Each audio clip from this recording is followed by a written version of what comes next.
Welcome everyone. Today we have another new episode, and this is our 100th of episode. And as it is our 100th of episode, we have a very special guest from USA. He is Dr. Ali Gooyabadi. He's a professor and he did a lot of interesting things, especially build up many exclusive projects, as he has a running university research and many dynamic activities, and they're also involved with a lot of business activities. So hello, Professor Dr. Ali, how are you today? Very good. Thank you for asking. Hello, everybody, Yes. and it's a pleasure to be here. Yes, thank you, sir. Sir, can you please introduce yourself? I know you have a huge career and experience. I think our this is. I'm very happy that people like you join with us. Thank you so much, and thank you for having me in your show. My name is Ali, and last name is Gooyabadi. Uh, I actually have a PhD in control engineering and started my career in engineering. I did my PhD on a NASA project for NASA, and I worked. That's during the Reagan Star Wars era. So I worked Star Wars project and designed the dish and the uh, that is up there, and moved from engineering more into the effect of technology in how today's world is shaped by technology and how technology has profoundly changed everything. From that, I moved into consultation. Obviously, I've always been a teacher. I like teaching. I've been a professor, and I guess that's my calling in life. And while a professor, I established a consulting firm. So I have been involved in many consulting projects, some very large. I was charged to develop the information and communication technology agenda of a country. So I directly reported to the president's envoy and dealt with the government level. So I have that kind of experience in my toolkit. Also, I managed a very large national project in which we managed to bring about technology and automation to a nation in which whoever wanted to use petrol of any kind, gasoline, you name it, we provided smart cards in which we could manage the dissemination of fuel and fuel product to the masses. So that was 20 million recipients of well-designed, well-orchestrated, managed fuel. So it's a fuel rationing system. I've been involved in many ERP, SCM projects, and as the time went forward, I moved more into human resource development and organizational development and cultural development.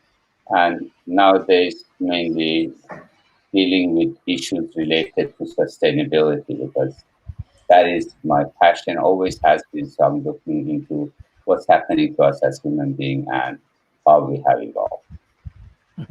Thank you, sir. Even I just started my career, I want to say, according to your achievement and other things, and I love to learn more. Even hopefully, our audience will learn more today about sustainability.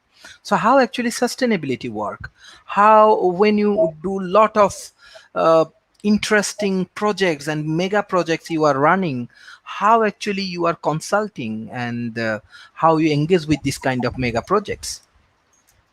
I mean, issue of sustainability is a very wide and fascinating issue because the issue of sustainability deals with, as the word says, is it sustainable? And when we're talking about sustainability, we are looking at a world that is every day facing new challenges. I mean, just look around. I mean, just a couple of days ago, Denver, Colorado had the largest temperatures. It went from like almost 40 degrees Celsius, 0 degrees. Now it's raining in Denver. We have fires all over here in California. We have typhoons coming to our shores in the eastern coast. You see how many animals just died, burned out in one part of the world, Australia. So the question is, can we sustain living peacefully and harmoniously on this earth? More than that, you see that even from a social, economic, and cultural, as well as political spheres, we're seeing a fair amount of uh, problems. So, sustainability is an interdisciplinary area of activity, and it's a very complex interdisciplinary area in which uh, businesses, people, governments, society are getting involved in fashions that is no longer as it used to be. It's very difficult today to uh, see where does government comes in and what is the role of government and public policy making, and where does a company go out. Even today, between uh, entities as companies and human beings as individuals, their role, their place, their position have been blurred. So, and issues related to digitization, globalization, environmental challenges, weather, global warming, all of these things are coming into creating a very complex paradigm upon which we need to be able to understand, comprehend, and make sure that if a development is taking place, and the word development even has been uh, confused with a fair amount of destruction. But how would you make sure that if there is development, it is done in a sustainable fashion and it's not just individual actors acting across a variety of sectors for their own benefits, but to make sure that all stakeholders in every corner of the globe is taken into account when we're doing something. So sustainability has both local and global aspects to it and responsibilities, and how would you coordinate and interact across such stakeholders? That is what, I guess, in a nutshell, sustainability is all about. Mhm. Yes, thank you, sir. And specifically now we have many challenging situations we have to handle. Right now we had COVID, we have economical challenge, as well as like different countries we have diplomatic relations, and there are a lot of ups and downs. So in that situations, like, what your observations, what the critical analysis you want to give, and most important thing is that what will happen next few years around the world. Oh, if I knew that, then I guess I think no one knows what's going to happen in the next few years. I mean, that's for sure. But one thing is certain: thinkers all around the world have begun to re-examine the way in which markets and governments, NGOs, think tanks, academia are interacting with one another, and how are we to really look at issues related to global changes. Now, we've seen countries, unfortunately our own here, have denied the fact that there is global warming despite all the facts that are surrounding the situation. But one thing about COVID 19, there are many, many negative aspects to it. And it saddens me every day to see the number of death increase, and how many businesses are going out of business, and how much devastations and how much clamories are brought about because of COVID 19. However, one advantage, if one is to use that term for COVID 19, is that its spread globally has shown us what a small place we are, how interconnected we are, and how world as a whole is facing a challenge that is global in nature. And today we see the economic and psychological effect of a phenomena that is pandemic, right? It encompasses the globe because that's the uh, real characteristic where no one can deny. I mean, people have tried to deny it, right? Go back to work, go back to school, open your shops, and guess what? Immediately have to come back and take their uh, indications and decision back, right? How many times governments have shut down? How many times businesses have shut down? So the fact that the COVID-19 is real and there is not much you can do, and the effects are immediate, right? Within 14 days, someone gets sick, and unfortunately, some within less than a month perish. And so that in itself, I mean, I was just looking, almost 30 million here in USA are infected, and we see globally, and these numbers are just the numbers that have been announced. That for sure is much less than the real numbers. Some people say 5 to 10 times. So when a challenge, a global challenge is real, and we deal with it, and the duration is not like global warming that we can sort of ignore or not to see, but something that is in our face. It doesn't know any particular boundary. It is the same for poor and rich. It almost is the same for young and old, male and female. It's sort of it's a fair system, you may call it that. So now we see that there is a huge amount of burnout syndrome or other psychosocial diseases that have come about due to COVID 19. And no one can deny it. I mean, the people who have denied it have died. Young people who felt they're healthy and it's not going to affect them have died. They have perished. They had to deal. Families are torn apart. So now there is a clear, major correlation between this growth of this or the advent of COVID-19 and psychosocial diseases. That is secondary to the fatalities. So before it was just the but fatalities are real.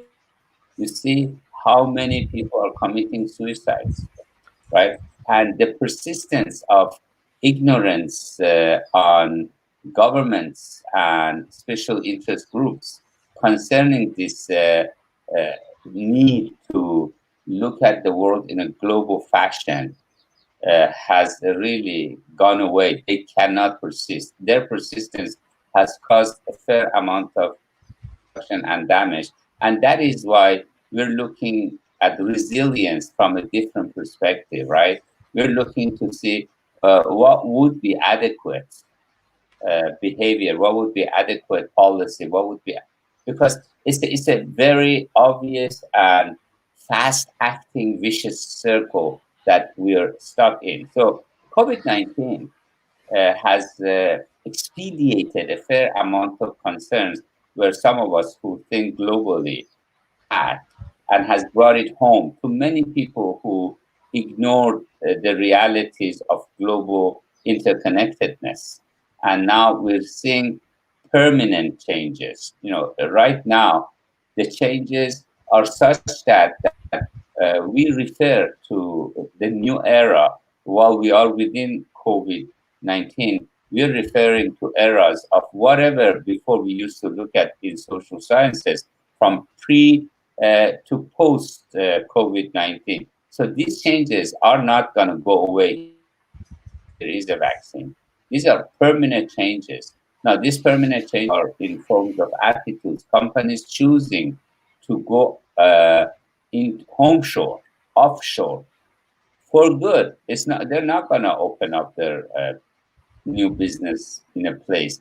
They have realized the advantage of a new digital existence, which people were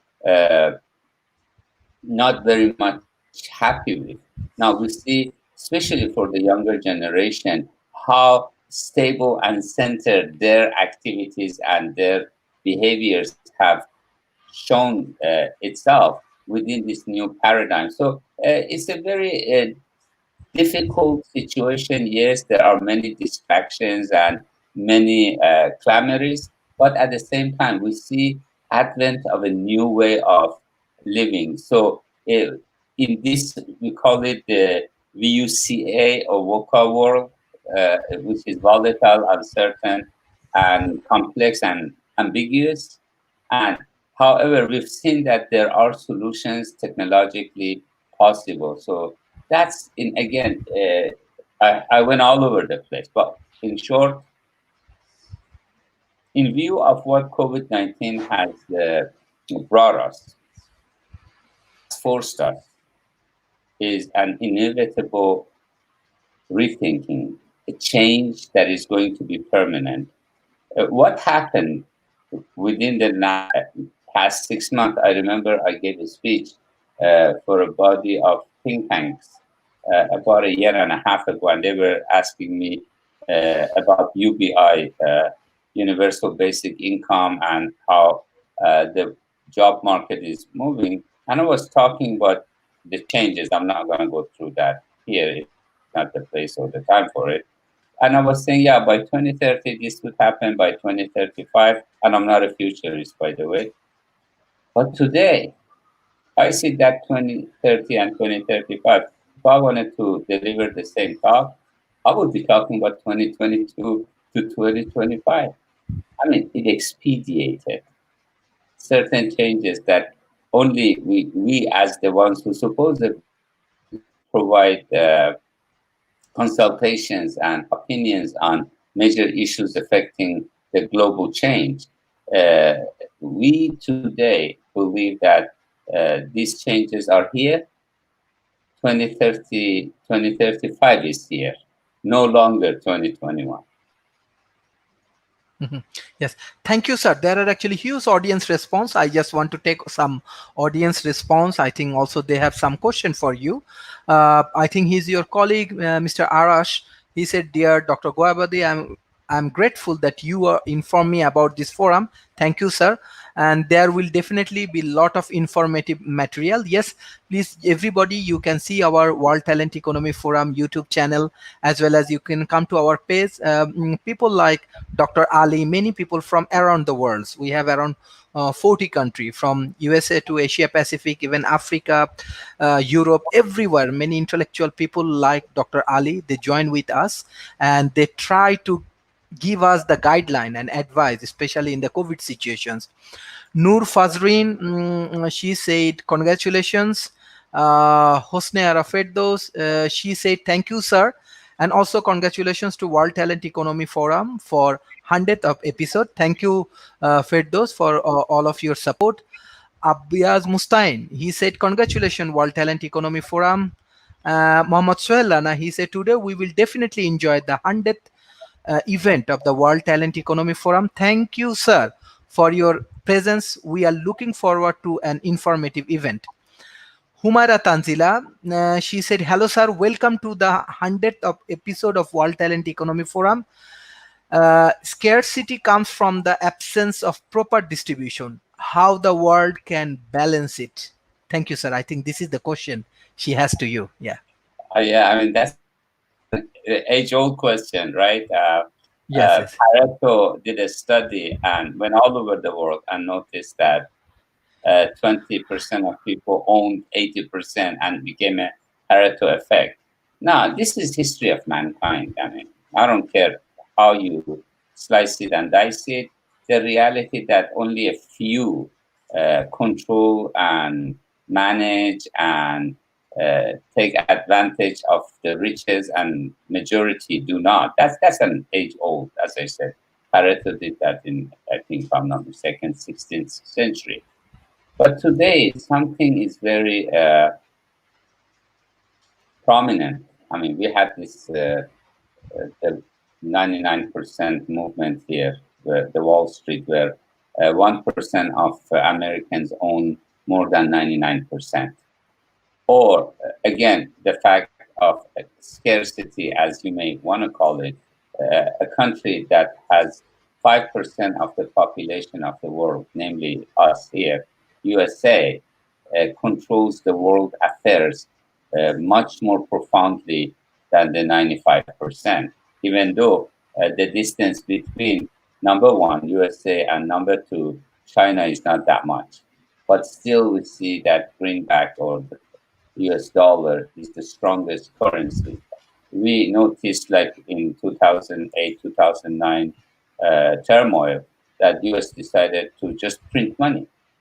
So printing dollar without any particular uh, backing. And so it became US's way out of the problem and everybody else's problem, and everyone else had to deal with it. We see right now the tension between US and China. We see the rising tides within India. But what we see, these are at the global and granular level that is much higher. But when you get to the distribution of wealth, distribution of facilities, definitely a very small special minority are taking advantages of whatever there is, and the rest of us are not.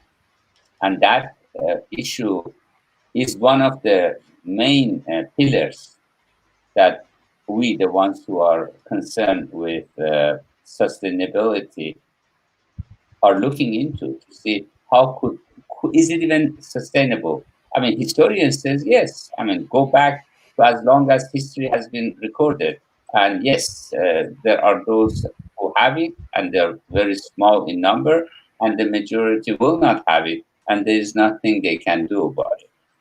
And we've seen movements like what Marx envisioned and became the Soviet Union. What happened? Nothing. I mean, it got even worse. So a lot of people are saying that uh, not just scarcity, but lack of just and fair distribution of resources is human nature, and as such is going to be with us for a very long time. I personally happen to think that's not going to be the case. I believe it is not sustainable. Yesterday, I had a group of PhDs and DBAs in a conference, and a lot of people were saying, "No, this is going to continue." But and this is I cannot prove this because as researchers, we cannot just make a statement without going through appropriate research design and proving a point of view or a hypothesis we might have. But in reality, I believe it cannot continue.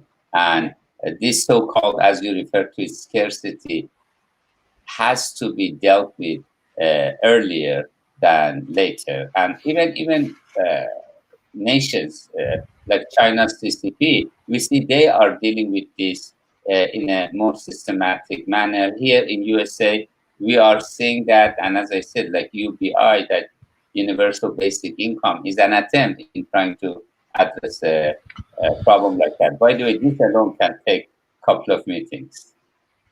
Yes, yes, I know, sir. Like, and definitely, World Talent Economy Forum. We want to invite you more and more of your teams because we want to enlighten ourselves. And there are actually now huge audience. They are actually trying to followings, and they are congratulating you and the World Talent Economy Forum because today is a special day for us, and definitely you are also a special guest for us. Another question from Araf Mehraj. He said that congratulations World Talent Economy Forum for 100th of episode. Thank you, Araf, for your continuous supports. Muhammad Sohel Rana and many people actually, Humaira, Tanzila, Firdaus, everybody actually supporting us, and we are trying to moving forward, and we are trying to build up a world-class team. And his question is that thank you, sir, for your informative discussions. What does no one left behind means in the context of sustainable development goal? All right. I mean, this slogan, "No one left behind," has been used by politicians for many years. We used it here in a variation called "No student left behind." Right now, people are trying to come up with ideas of "no one left behind" in sustainability. In reality, it means let's take care of everyone, right? That's what it means. That means we are moving, we are going forward, make sure no one is left behind. But when you say no one is left behind, in what sense? Does it mean no one is hungry? Is no one is left behind when it comes to medical care? No one is left behind when it comes to the digital divide. No one is left behind when it comes to basic human rights. Now, no one left behind. I mean, let me just tell you quickly about this so-called "no student left behind." And we noticed all it did, it just people have a tendency to put metrics. As soon as there is regulation, we come up with some sort of a metric. So what is the no child left behind? We test them and make sure they're good in, let's say, math and basic sciences. So what do they do? Rather than educating students, we force them to be able to get good scores and higher scores when it came to testing. Did it really improve the educational system here in USA? No. All it did is it created metrics.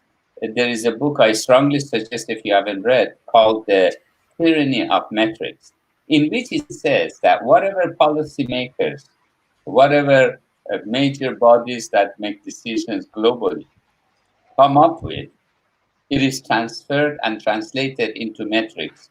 And then those people that have been doing whatever they have been doing, it could be business owners, it could be individuals who take advantage of situations, the ones who are riding the waves of human intelligence, cream them, misuse them, take them, and those metrics become the real issue, not the root causes. So, but in sustainability, we're trying to turn that metrics. Anyways, as human beings, we have no choice but to deal with metrics.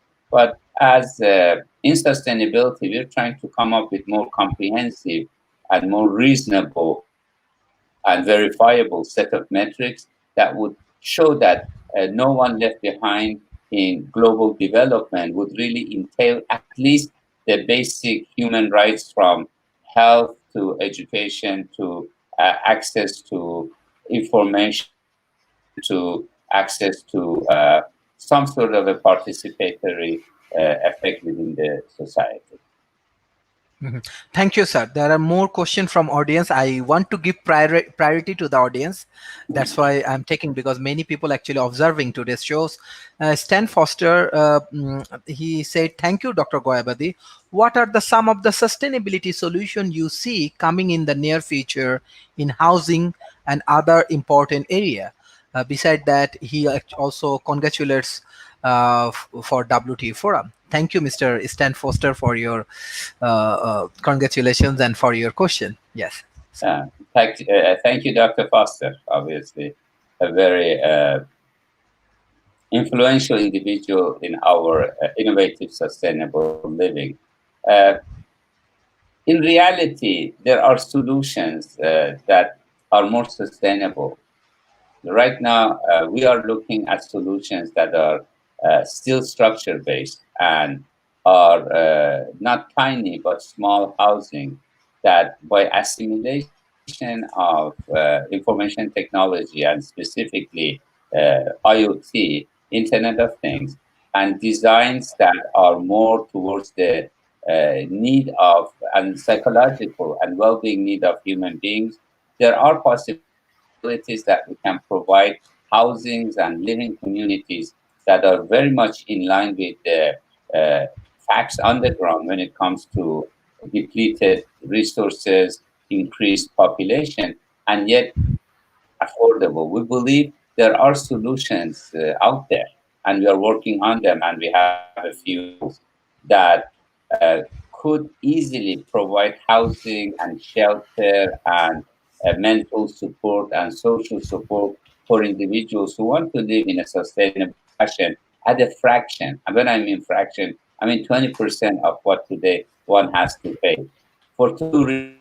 Reason one is economy of scale, which we have not seen its effect into our housing. By the way, you look at anything else and you see economy of scale has reduced prices tremendously in the past, let's say, 3 decades. But that the same has not happened in housing. Housing has gone up because of scarcity, what the other audience was discussing. So the solutions we're looking at are a 360-degree solution in which we consider human being as a living thing with multitudes of requirements, from physical health to mental health to social participation. And looking at human beings from that point of view, there are solutions at a fraction of what people have to pay here or governments are paying in order to be able to create sustainable living solutions to those in need. Again, thank you so much. Dr. Foster. Thank you. Thank you. More questions. I think today audience want to know more from you. So that's why anyway. Abiaz Mustain, he said, "Thank you, sir, for your nice discussion. As a citizen of a developing country, how can I contribute to the SDG where we are facing various challenges in solving basic needs?" I mean, I believe majority of issues we as human beings are dealing with has to do with ignorance. I'm talking about myself. I'm not calling anyone specific ignorant. We feel that we know, but we really don't know. And the problem, and the main problem, is that there are certain things we don't know, but we don't know that we don't know. And that is where we get hurt. Biased approaches from secular point of view, racial, nationalistic point of view have really caused so much difficulties and shortcomings. And because that's the case, I believe if you are a citizen. And I think no longer we can say citizen of this country or that country. Today, it really doesn't matter where you live. It matters how well have you adapted to the latest uh, form of being. You know, we used to be Homo erectus, right? We walked on 2 feet and we sort of stood up. And, you know, it took 800,000 years for us uh, as Homo sapiens to get to where we are today. But today we are referred to as Homo digitalis. I mean, Homo digitalis means in reality we don't interact with reality any longer. Right now we're together, but how are we together? We're together across the globe. I saw people from Middle East, from here USA, from Malaysia, from other places. We're together in a different form. Togetherness has changed. We are together virtually. The virtual world, that is the end result of the advancement, has turned us into human beings that are virtual in their actions. So we do not interact with the digital, I mean, with the real through our own naked eyes or through our own being, but through a virtual layer. I mean, if you would like to, I have a few and others, like Dr. Foster also has a couple of videos on our website. That is the California Miramar University, www.calmu.edu. You find some videos there that we are discussing this in greater detail, in which we see that there are certain changes are there. We are part of it. I don't care how old you are. Without your iPhone or your Samsung, without a computer, without Zoom or Facebook or some form of digital existence, you will not be able to exist anymore. My suggestion and my solution is education. At the university, at the California Miramar University, that's what we are focusing on. We're not focusing on elites, by the way. It's very important. Our message is not to the elite of the society. We are targeting a very specific group. These are people like you and I that are not there to just grab a degree, but would like to be an active agent of change, as you have mentioned. And to be an active agent of change, you need to cognize, recognize what is change? What are your limitations? What is this new world we're talking about? The world has gone at least through four revolutions. These are first, second, third, and fourth industrial revolution, starting from 1782 with power generation and mechanical automation to the 1913, where we had the industrialization, to 1950s, 54, that we had that electronic automation, and today, this smart automation. World has changed. We need to embrace it. Today, issues related to Asia Pacific is major. Movement between Pacific from USA and the continent this side and the other side of Pacific is a reality that we need to understand it. Because without understanding finding ourselves in a position to be helpful or hurtful would be very difficult. Knowledge, shared knowledge, understanding is at the core of everything you want to do, both ontologically and epistemologically, and obviously axiologically, meaning from a value point of view. So your understandings are the most important drivers behind your ability to take your role seriously. Thank you, sir. Thank you, sir. I think today's discussion is very informative and very interesting for our audience. More comments actually coming here. Noor Fazrin, she said, "Thank you for joining this special session, sir.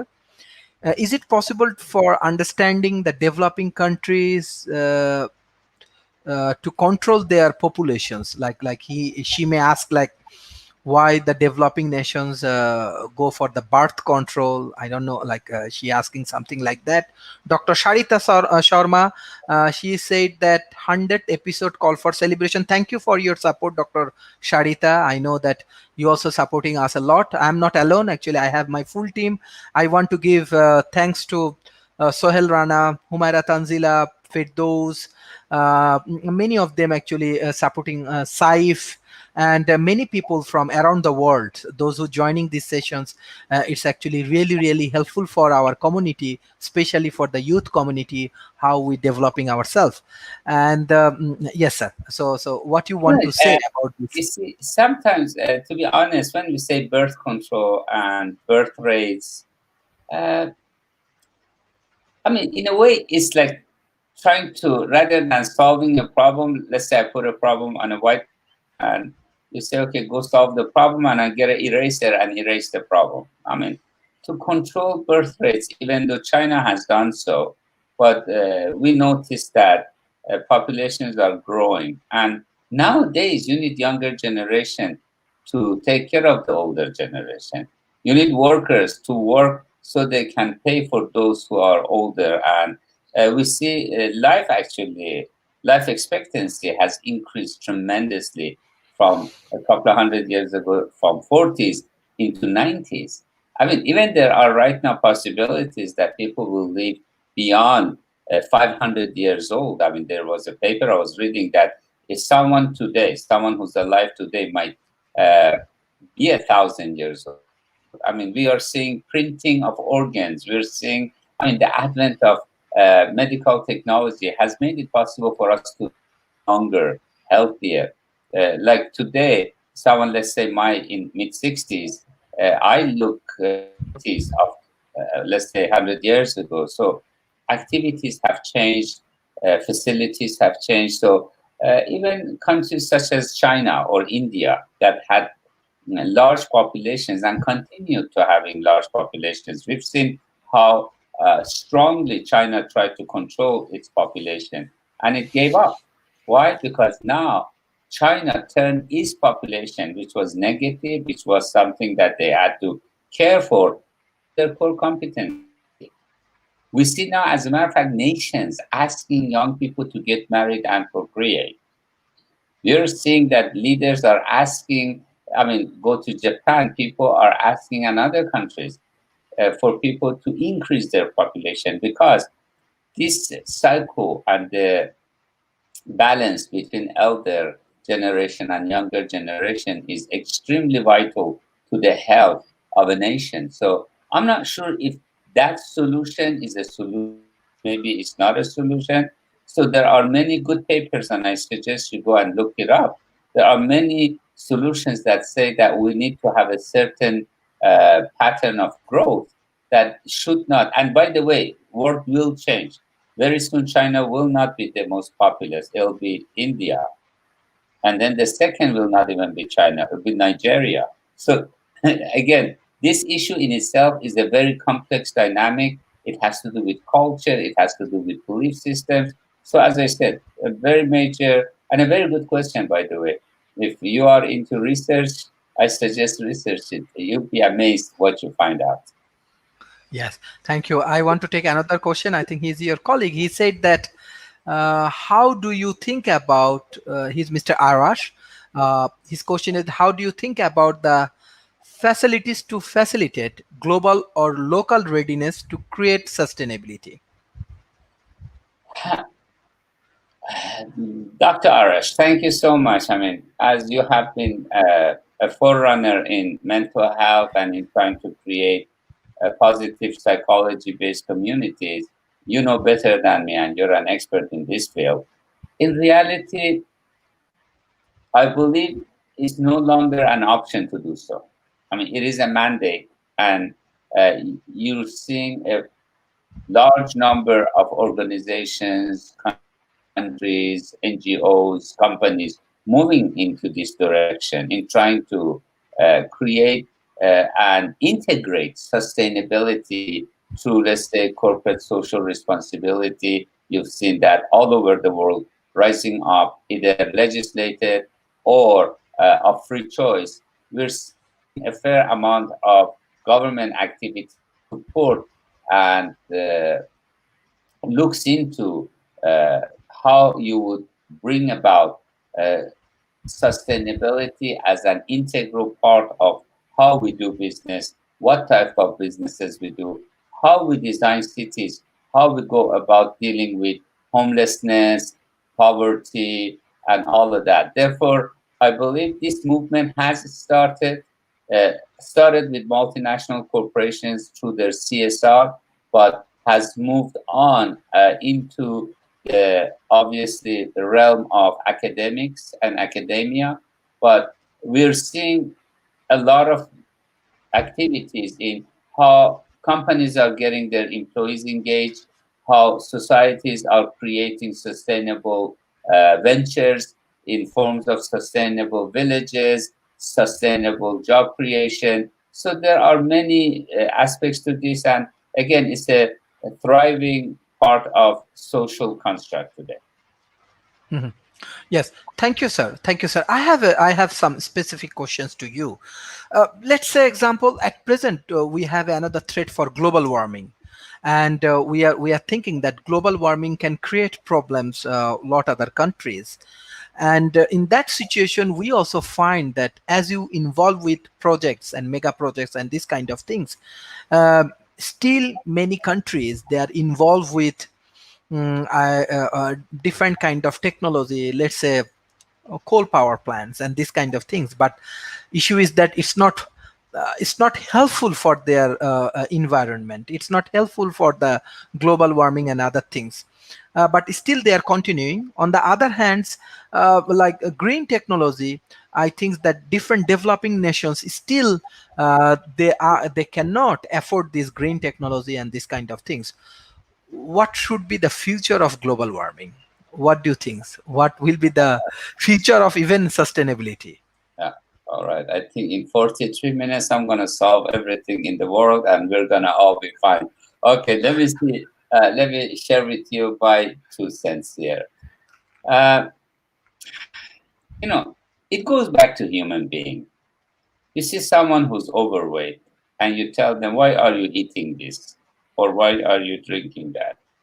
And I think the basic answer is, okay, tell me what to eat. To eat something unhealthy, you might eat for $1. Something that is very unhealthy, but it gives you satisfaction. Now, let's say you wanted to eat the same amount of food, but let's say organic and healthy. It's going to cost you $10. Now, that's really the story of mankind.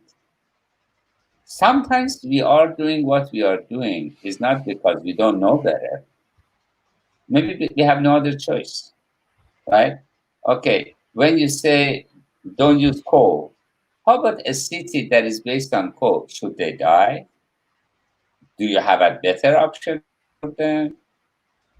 When you say don't use this particular form of production that causes global warming, do you have an alternative? Like, I mean, imagine if someone is overweight and is because he's eating the kind of food that, and it's not a choice. That's part of poverty. That's why poor people you see are overweight. Now you tell them, oh, don't be overweight. Are you telling them go hungry, or are you offering them a better food? a better quality food? Are you going to offer them organic and healthy? Are you going to become a dietitian for them? No, not really.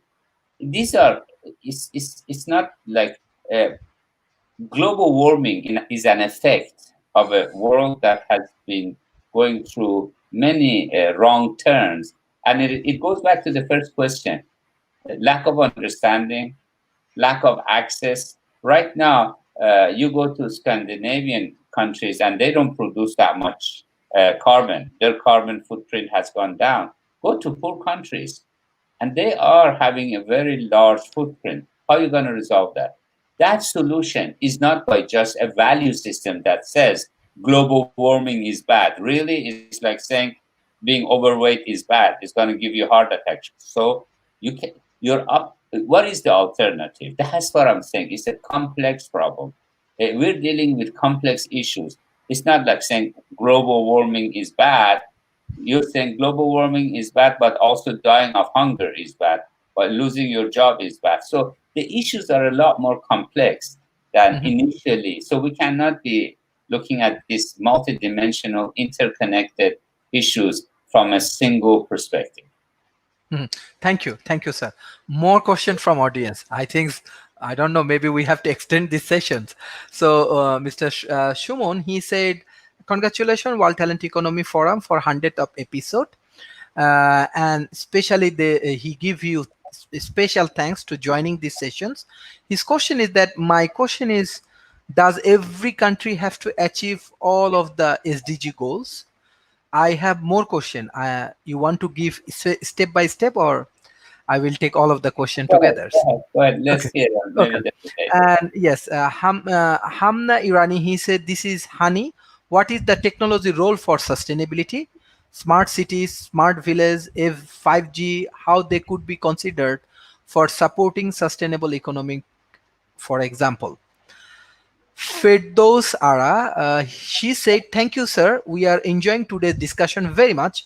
My question is that now in COVID period, is it the time to change the civilization development strategy globally and focus on sustainable social economy developments?" So there are three aspects that one want to know, that how actually people all country can achieve this. Second things, I think more smart city, smart village, and 5G things. And third one, that more strategic alignment with the globals and the sustainable social economic context. Yeah. I mean, again, this disparity between Mhm. those who empower, those who have it, and those who are not in power or those who Mhm. are poor has always been there, right? Uh, it was during before the French Revolution that they said, "Oh, people have no bread to eat." Says, "Fine, go eat toast." Right now, in a country, I notice decision makers are forcing students to go to school while their own students are staying home. So this disparity or the uh, hypocritical approach to policy, especially policy, is at the core of what we see today. Now, when we say, should countries? Yes, countries should consider sustainability as their first objective. So, policymakers, but question number one, do they know what sustainability is? Are they aware of different aspects of sustainability? Has sustainability turned into a well designed, reasonable, and in line with human nature to a level that a businessman decides to go and voluntarily partake into CSR? Do we need to have legislation worldwide? And we notice even these worldwide legislations don't work. UN charters don't work.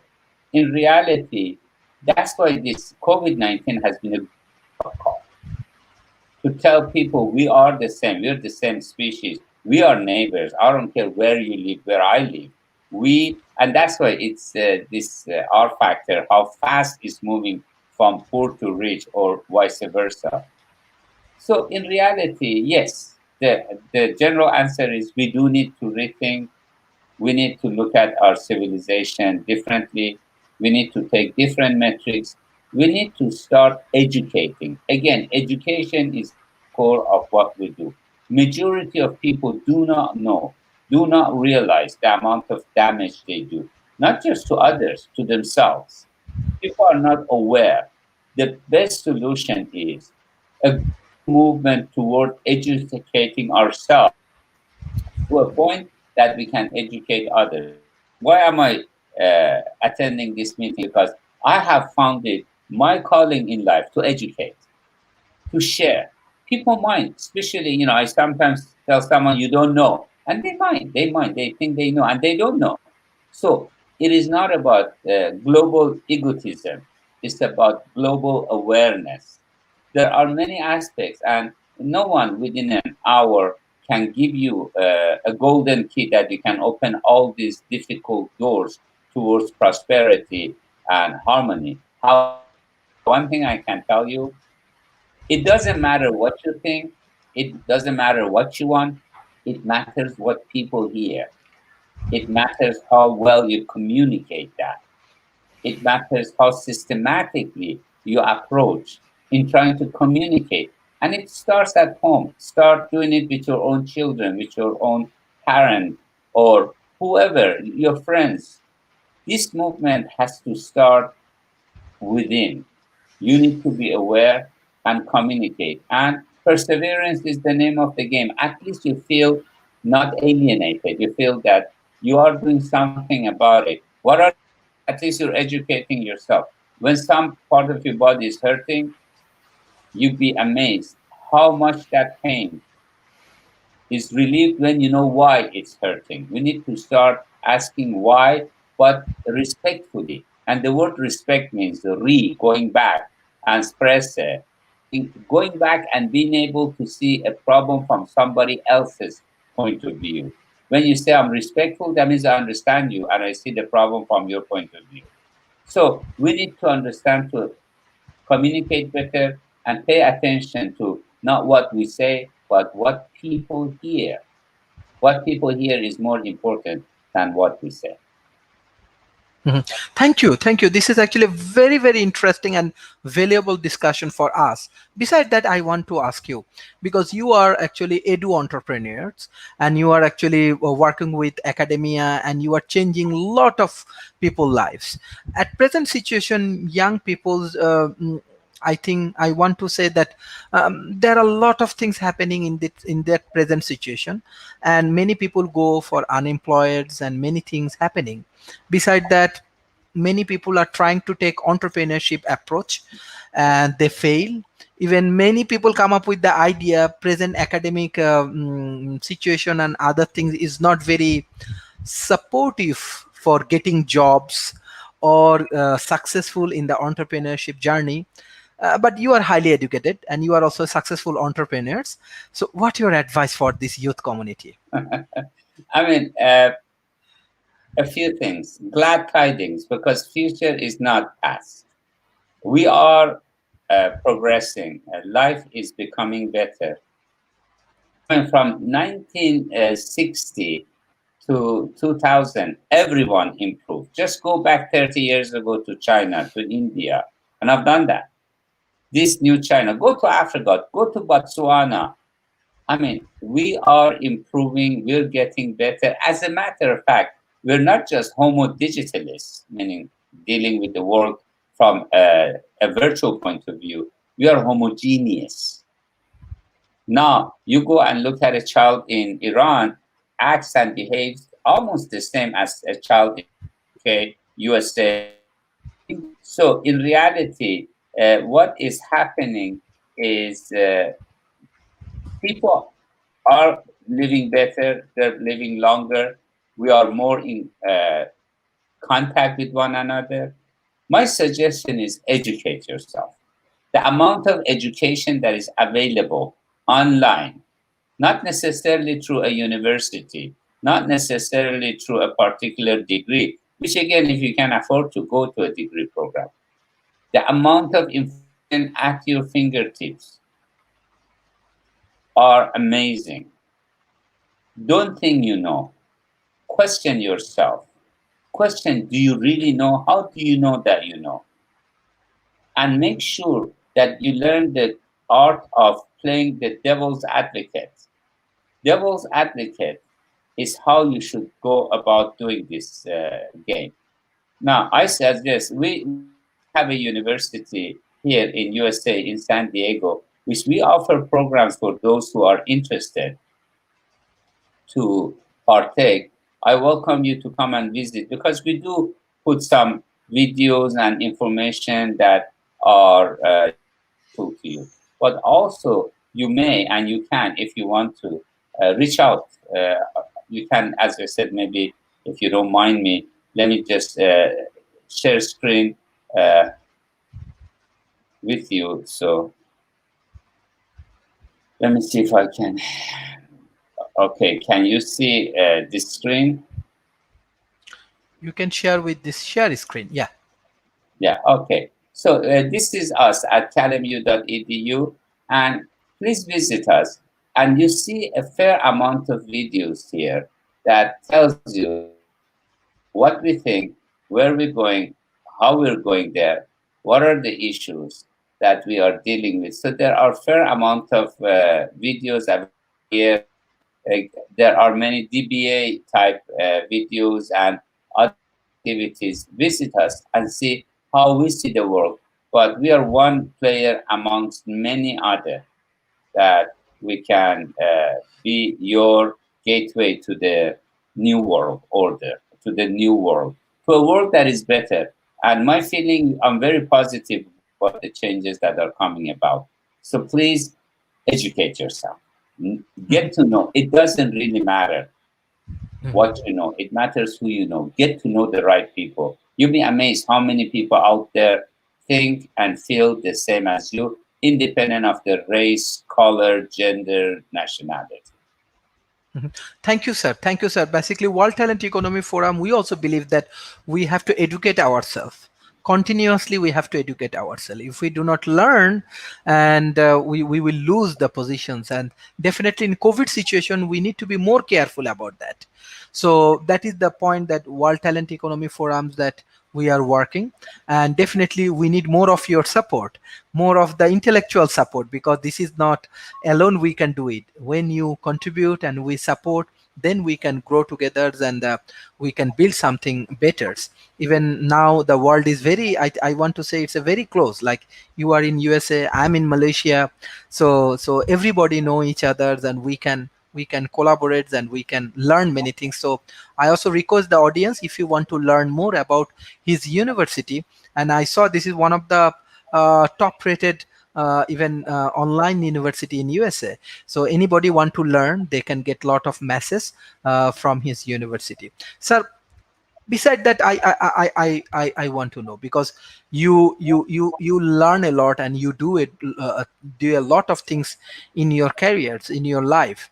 So how a youth community, they should build themselves at present situations, how they can set their goal for their life, what your advice? I mean, let me say something. You know, I come from a poor family, poor and uneducated family.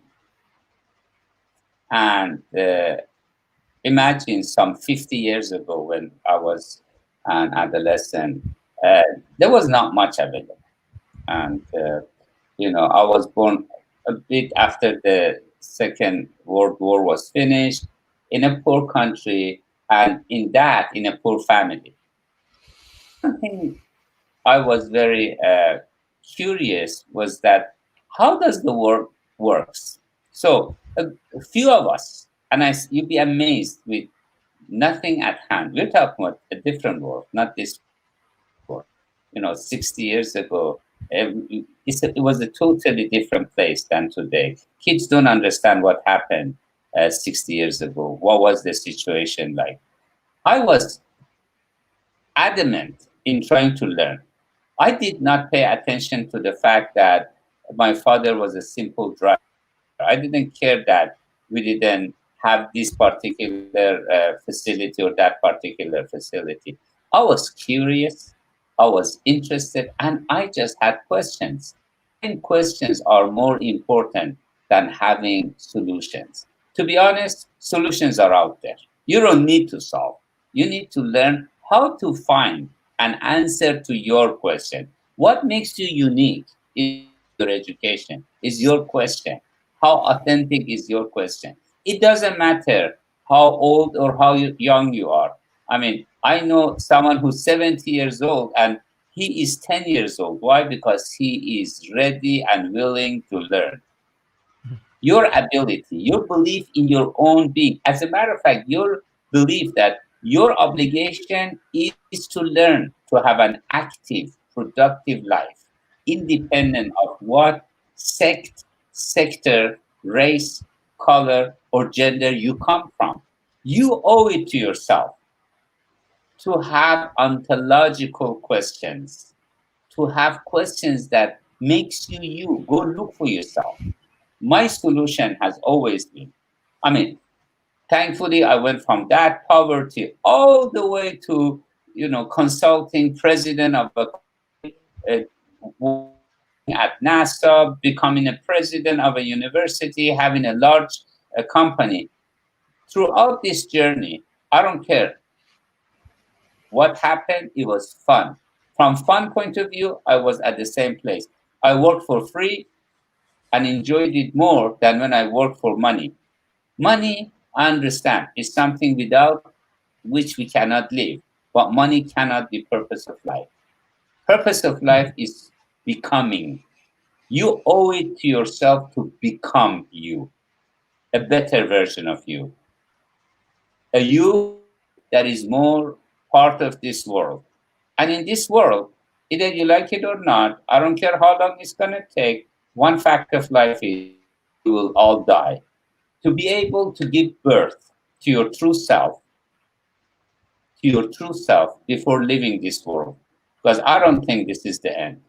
This is just the beginning. And on this journey, your focus should not be on what consumerism is telling you, but on what you could be, and letting yourself ask wild questions and go look for answers that are out there. You'll be amazed how much alike we are.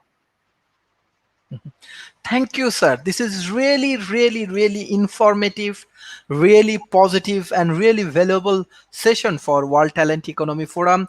And yes, according to Mr. Aras, he said that we are the world. Yes, we have our own visions, we have our own point of views, and how actually you motivate us, especially from your background, how you explain that you come from a background, but you never stop. You are step by step, you conquer the worlds and you achieve many good things. That is the things World Talent Economy Forum, we want to bring many talented from around the world. Even we are working with India, Bangladesh, Pakistan, Sri Lanka, Malaysia, Indonesia, Vietnam, even Nigeria, South Africa, USA, Europe, everywhere we are trying to contribute. I think now more than 100 countries are they are joining with us, and this is the things that we learn today, that we do not have to stop. We have to move forward, and you are the unique character who can motivate us, who can give us the light and all of the necessary guidelines.